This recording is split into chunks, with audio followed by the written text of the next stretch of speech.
What's going on, guys? So today on this Shoky review, we're going to take a look at a new kit from Bandai, and it is the Naruto Shippuden Uzumaki Naruto Figurized Standard Model Kit. Now, if you guys were paying attention a while back, I did pick this thing up and got it in the kitchen with Shoky video if you want to go check that out. But of course, this is a newer version of... Of course, this is one of the newest Figurized Standard kits. Of course, we're very familiar with the Dragon Ball Z stuff and other things like that, or in the Kamen Rider that I've done before and will be doing in the future because there's some good ones coming out. So we got a new character from another series, and we got Naruto here, and he is in his teenage, like 15 or 16-year-old form, depending on when you look at it. And of course, the neighbor's AC unit had to kick on right now. But of course, you have a Naruto Shippuden logo up here. This is a sticker added on, I assume, by Bluefin, because underneath it, it has the Japanese version of the logo instead of the English version. Whoop-de-doo. Got some amazing box art right here, looking very, very good. And you've got a teaser here for stuff that it can do. Says all the things. You got some nice things there. Bandai Spirits logo there. Bandai Spirits 2018. I kind of wish I had gotten this done in time for 2018, because that would have been a really, really fun build. The idea, if you come to the bottom, you got front and rear shot of Naruto there. So I never go back on my word. That's my ninja way. That's pretty much true. Adjust the movable joints to recreate dynamic action poses. He's doing the Kagebunshi no Jutsu right there. And you've got him here with the weird chakra things in his feet, sitting upside down. Two different faces. Says it right there. Here he is with Rasengan and the Rasenshuriken. That's pretty awesome. The wind style Rasenshuriken. Right. And it does come with a base. And we come around to this side, and we've got Figurized Standard, repeat of the box art, Bandai logo right there, some random number, Rasenshuriken. And you got a little bit of read up right there, and some images from the show. If you feel like reading all that, if you don't know the history of Naruto, by all means, check that out. And you've got Blast Wave White, which is also another Figurized effect thing you can get. I don't have that, but, you know, it'd be a cool thing to get. And you got some warnings right there. Do not stick any of the things in there. You might die, because, you know, jutsus are not meant to be eaten. And you got polybag right there. Little guy with toilet. All the different plastics. Sorry, I had sudden phlegm. And you got 3,000 yen right there. An illustration is by Yuta Otani and Planeta. Haven't seen that in a while, but cool. The #1 ninja in surprising people, also upside down, which is not a surprise. Ha. Alright, so let's go ahead and get to it.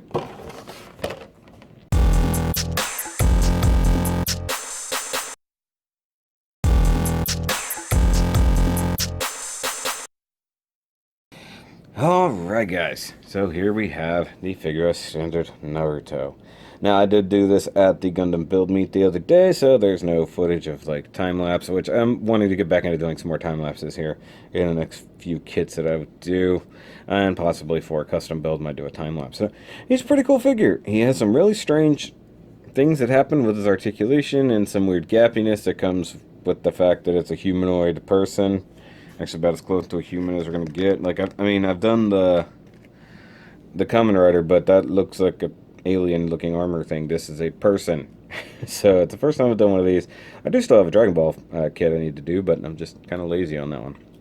But here he is in all his glory, in his orange and black clothes as we know it. They recreate a lot of the stuff, like the bands around his thigh right there, along with a little kunai pocket. That's pretty good. You've got a little butt pocket back there, which I'll talk about a little bit more later. You've got the Uzumaki symbol back here on the land of whirlpools. That's pretty cool. There are a lot of stickers, just like the previous Figurized Standard, so all of the wraps there are stickers. That's a sticker, of course. The forehead protector chrome part there is totally a sticker. I'm actually okay with that, although it is actually molded underneath, so say you have a chrome marker, you can totally use that.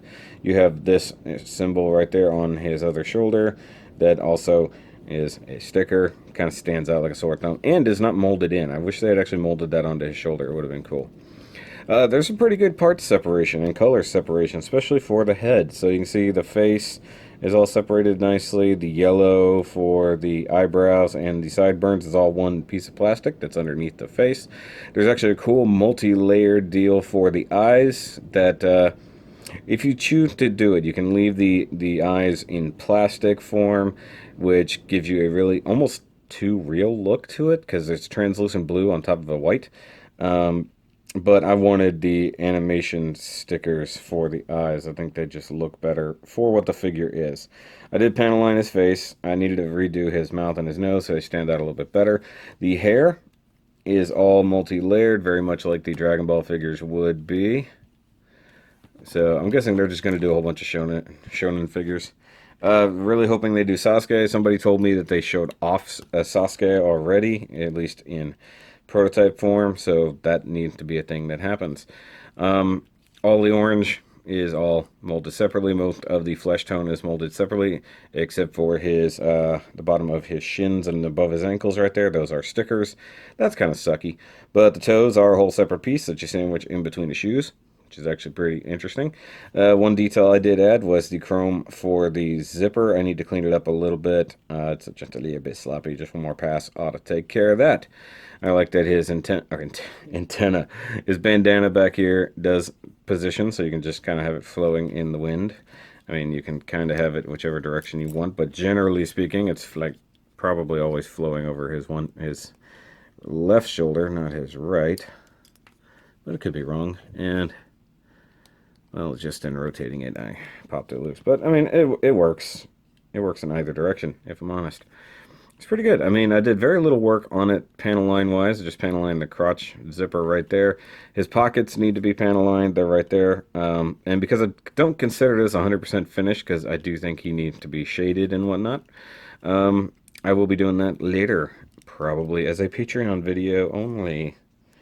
Just because those guys deserve some cool stuff to look at. Now, I'm not a keen fan of how the leg, thighs and stuff like that sandwiched together. I think it leaves a little bit gappiness, but it's okay. The elbows, I will say this, are a bit confusing when you're putting it together, because if you're not paying attention, you can't assemble the arms wrong and they won't bend properly, so you have to take it apart and reassemble. But for the most part, I dig him. I dig him. He's really, really cool. Let's talk articulation, because there's a whole bunch of accessories to get through later. His head is on a double ball joint, so there's one inside the head down there, and then there's one at the base of the neck. Now, because of his hair coming down the back of his neck, it's a little bit limited in how you can move him around, but you can tilt it, you can move it. If you tilt the head too far back, that will come off. And later, when we're swapping out the faceplate, odds are something's going to pop loose out of there. And please be very careful when you're assembling this. This hair is incredibly sharp, and you have to point down on it, like just, and it really did hurt actually assembling it. The shoulders have these nice butterfly joints, but because it is a person, that stands out really badly, and because it has to function, you have this giant hole where his arms disappear into, which is fine when he's standing kind of like that, just letting his thing blow in the wind there. And you do get a nice shoulder movement there. Opens up his armpit. Can rotate all the way around. I'm just worried that that socket might pop out there. So that's a ball joint into a butterfly joint into a hinge for the shoulder. You do get bicep rotation, which is nice. Double jointed elbow that I sort of showed off already. You can actually get just a hair of reverse bend on it, not much. And the wrists are just in a polycap right there, and just be careful because you will split the sleeves while moving it around. Torso has a nice big hinge there so that happens, or you can extend him completely up and make him very Mr. Fantastic-y, or you can move his body accordingly. I'm just joking. It does move. You just don't want it to fall apart, basically. So you can get a little bit of rotation out of that. So it's like a double hinge and then a rotation joint. So you can get a turn pose. You go too far, of course, you're going to break the sculpt, so it doesn't really matter much. Legs are on these drop-down hinges, which allows for some incredibly disturbing imagery like that. So he can do a great Jean-Claude. It's just terrible looking. I mean, you can pick it up there. That's okay. Of course, they don't move that way, so it doesn't really matter. And then, of course, he tilted too far out, then that happens too. So there's almost no good way if his thighs aren't tucked up inside the crotch area. There's no really good way to display it. I mean, it can kick only that far back and kick really far forward if you hinge it out of the way. So, I mean, other than standing straight up and down, the sculpt does get broken. He does have some nice molded wrinkles in the pants, so that's going to be one thing that needs to get shaded later. He does have a single jointed knee that goes to about there, and an interesting cover down for the knee joint, so it doesn't stand out too bad. Ankle is just kind of on a ball joint, like that, but he can tilt it, so if you get a decently wide stance, I guess, like so. I mean, it looks good. It doesn't necessarily function. And, of course, if you have it pulled down for more function, then you've got a really wonky ankle joint, which looks like something out of Lego, if I'm honest. You can bend that just a little. Now, one thing I'll talk about, since we're going to get into accessories here in a little bit, this pouch. I think that should be roughly that color, but potentially more brown. I call it a flesh pocket. Because it's on the same runner as all of the flesh, and it is the exact same color as his flesh. It's just disturbing, so I call it a flesh pocket. And yes, you can take that as you will.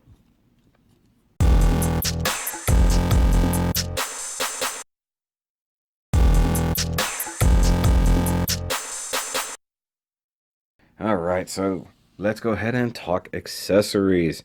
We'll start with the hands, because that's the easiest thing. So he's got two fist hands that we got right here, just out of the box. And he also has two pointy finger hands, which it doesn't want to focus on. There we go. So he's got a left and a right, and that is because Kagebunshin. Now you want to hold the wrist together whenever you're pulling the hands out, so that way you don't accidentally yoink the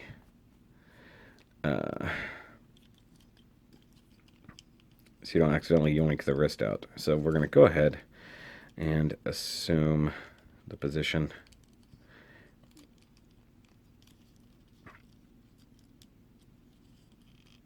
So he can do the actual stance and seals for the Kagebunshin no Jutsu, which is pretty cool. I'm not going to lie. I dig that.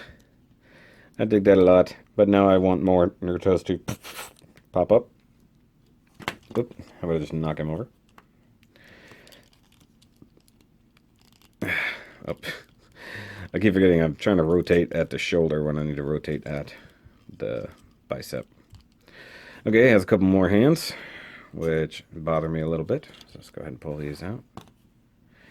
Ah! Well, technically, I guess he loses an arm. So he gets these weird suction cup hands. You guys should know what these are for. It's for doing the Kamehameha. That's right. So he can do the Kamehameha, in theory.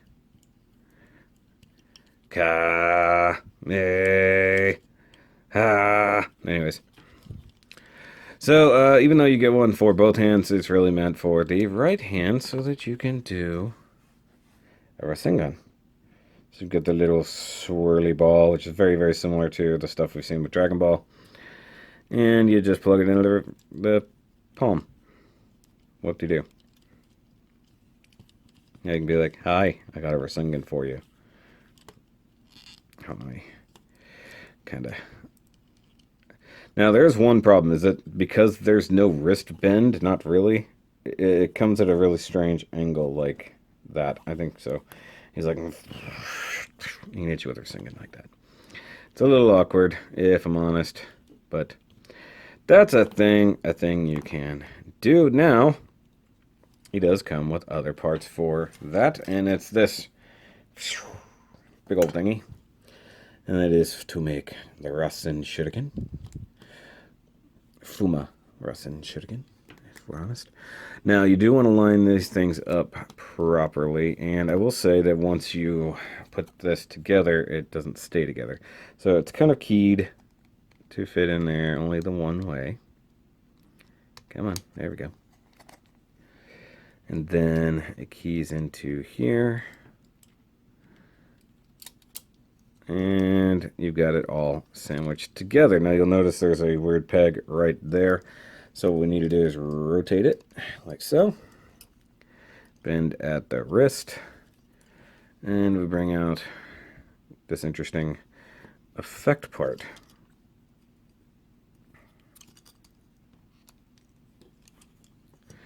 And you want to clamp this thing around his wrist. There's a couple of small divots there, like that.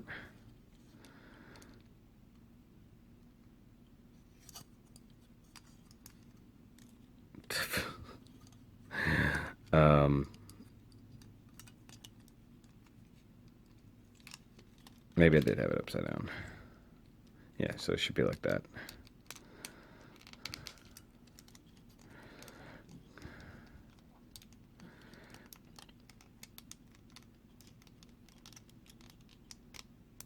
There we go. Okay, so now it's like his chakra is going out of his hand.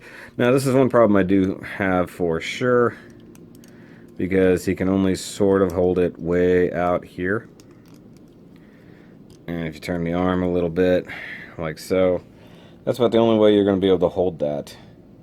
And he can't really, I mean, he sort of can sort of hold it above his head, but not in the way that you'd really want him to. He can't hold it very flat like he did, like, say, when he fought Pain. Because he can't rotate his arm in such a way. Let me move his bandanas, make my life a little bit easier there. Or just drop him, whatever.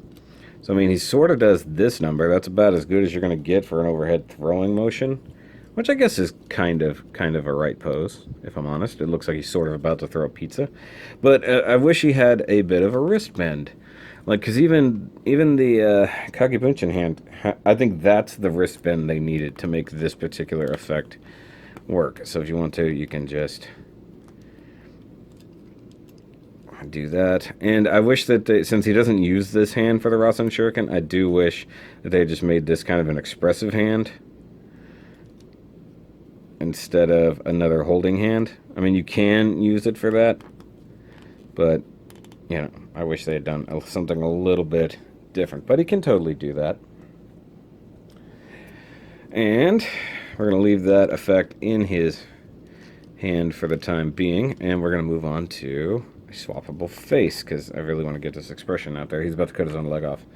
So you get the swappable face, and you can use the alternate eyes, which are shifty eyes, either right or left. I like it when he's looking to the left. So you want to come back here, pretty much right behind the ears, and just lightly pry outward. And there's a slot there, and you just peg the new face back on, making sure you poke yourself in the fingers. And that expressive face is the best. That is exactly Naruto right there. So I'm okay with this by a long shot. I dig it. I digs it a lot. Like I said, I just wish that he could use this in a meaningful manner. Let me just keep messing with that until I get it around about where I want it. So there we go. I do wish he had kind of an open mouth thing going on, but that's pretty cool. That's actually very, very cool.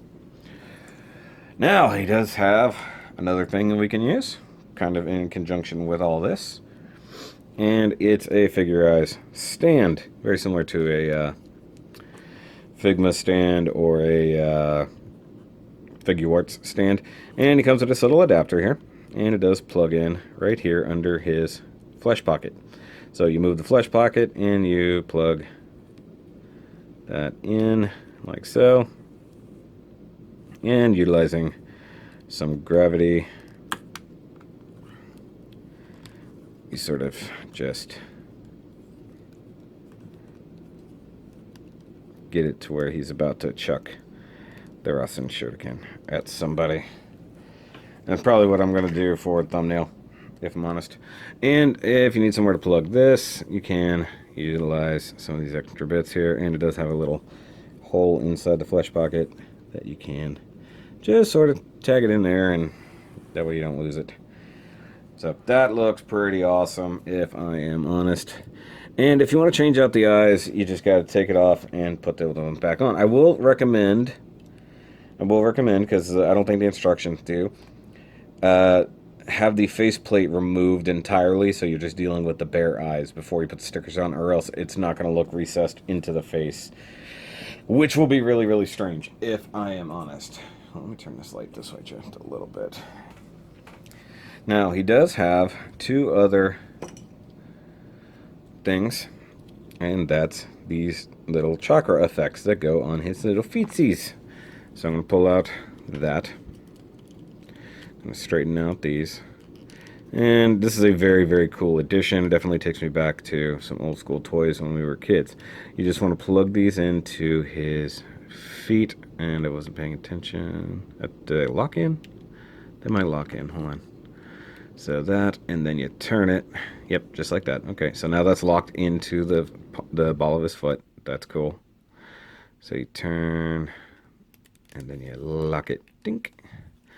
Now, he's got these cool things. And the other thing you can do that's both for effect and security, you have these other bits here that will lock onto his ankles and plug into the base, and I believe they don't matter which way they go, honestly. This is just to keep his feet from falling off. I know that sounds really funny, but you saw how easily the feet come off. Plus, they made him look like chakra generating from his ankles. So what I'm going to do, I'm going to go ahead and remove the Rasenshuriken and the hand.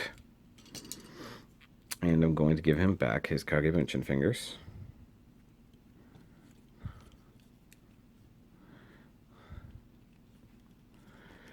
And we're going to make him go into his stance.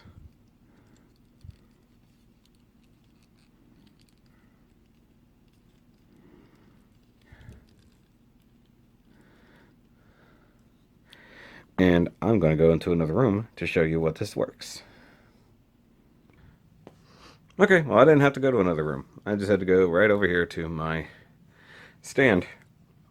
And he's on magnets. Pretty strong ones, if I'm honest. Let me move my headphones here for a second. And you can see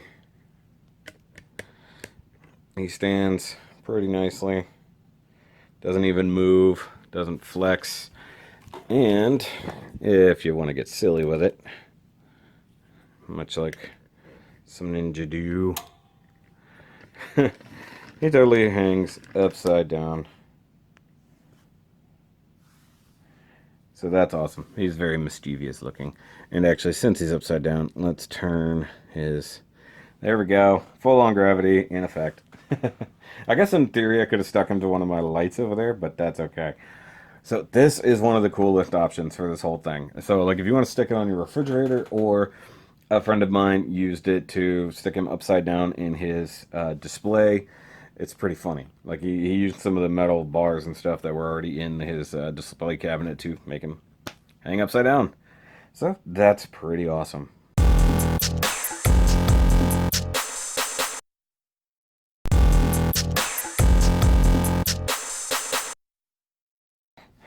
So that's going to be it, guys, for this cool figurized standard Naruto.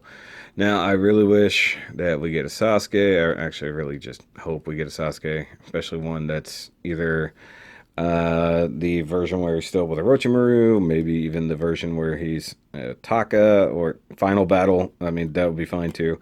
And I really hope that someday down the line we get something like a QB Chakra mode, or even Sage mode version with the cape and all the good, not cape, robes, all that stuff. Now, one thing I wanted to see is how hard this was going to be to remove from there. Seems to be kind of hard, if I'm honest. So let's just turn the foot, go ahead and remove that. Okay, so that's a good thing to know, that that's not super easy to get off. Okay, so pop that loose. If need be, you just break it loose with a foot. Come on, get out of there. Something like that. Go ahead and break it loose with a foot. And try to get that thing out. It did not want to let go. Actually, the foot itself was sort of coming apart. So if you kind of have to get that out of there, just be wary that can be a thing. Also, you know, I dig it. Naruto's one of my favorite characters. Shippuden is one of my favorite animes of all time. Regular Naruto, notwithstanding, of course. Just for comparison, here's a Wally. So you can see how tall he is. And I can't really get to my Kamen Rider. He's kind of behind a whole bunch of stuff at the moment. But here he is with NHG local type Gundam. So he's definitely taller than a Gundam. That's what he should be. He's a person, he should be taller than a Gundam. It's really weird. And I can't get a Power Ranger figure. So he's a little under 6 inches if I had to guess. So there's that. And also I want Kakashi. I want Gaara. I want all the things. Come on, Bandai, get after it. But guys, that's going to be it for this review. Give me a big old thumbs up or a big old Kagebunshin up. Let's multiply those likes. Oh my god, that was so bad. I'm sorry. So hit the subscribers button down there if you're new to the channel, and go ahead and also check out the Shoky shirts. Check out all the things here, and of course the Balls for Balls contest is going on. I just posted a video about that for merch. Merch store is linked down below as well. If you need to know anything else, it's also in the card. So guys, that's it for this Figure Out Standard Uzumaki Naruto review, and I will catch you guys on the next one. Remember, as always, to keep on building, because that's your ninja way. Look at it. You can see my hand in the headband. That's awesome. Bye, guys.